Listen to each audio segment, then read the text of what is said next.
Tuhuma ambazo kwa sasa zinamkumba kaka yetu Burna Boy kutokea Nigeria 234 ni kuhusu pia ushirikiano ama kuonekana kwamba baada ya lile tukio ambalo lilisadikiwa kwamba alikuwa ni mwanaume ambaye anashirikiana mapenzi ya jinsia moja na aliyekuwa kwa sasa yuko gerezani ambaye ni P Diddy Mwamba. Sasa kama unavyojua kwamba juzi kati pia Burna Boy Grammy na Wizkid walikuwa wanarushiana maneno ya kwamba Wizkid bwana alikuwa anazungumzia pia kukumbushia kwamba P Diddy kama kawaida, baada ya picha na video mbalimbali ambazo zilivuja zikiwa zinamuonyesha Burna Boy akiwa yuko na P Diddy na wakiwa katika mahusiano na ushirikiano wa tendo ambalo kidogo kama unavyojua ni mapenzi ya jinsia moja. Sasa mwanamuziki kwa sasa ni nchini Nigeria ambaye kwa sasa mashabiki wa Nigeria wameonekana pia kutomkubali na kwa sasa wanaanza kumpinga na kumuona kwamba Burna Boy Grammy pengine ni wakala wa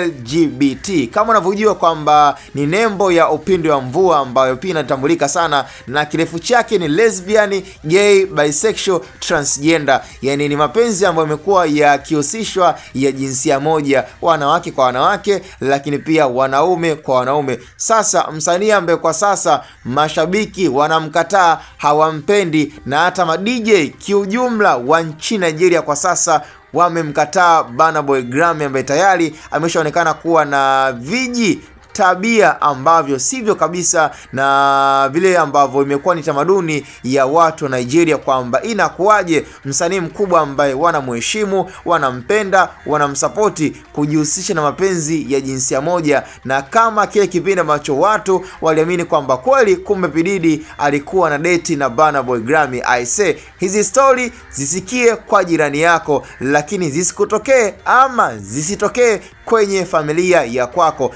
Mimi sina la ziada, lakini nafikiri hivi ni vitu ambavyo inabidi pia tuvikemee na tuvikatae moja kwa moja kuanzia nchini kwetu na hata nje ya nchi. I say cha msingi tukutane kwenye upande wa comment. Burna Boy Grammy kwa sasa I say ameingia kwenye rekodi mbaya sana kiasi kwamba mashabiki wa nchini Nigeria hawataki hata kumsikia. Ukiangalia baada ya kugombana pia na DJ wa Wizkid, moja kwa moja Wizkid akakumbushia kile alichokifanya na P Diddy. Kwa hiyo moja kwa moja mashabiki wakaona kwamba kumbe huyu mwamba inaonekana kwamba issue ambayo ilikuwa inaendelea ilikuwa ni ya kweli. Huyu anaonekana kuwa ni mwamba ambaye ana wakala ndani yake wa LGBT, lesbian, gay, bisexual, transgender. Cha msingi tukutane kwenye upande wa comment. Hapa ni Hot Boy Media.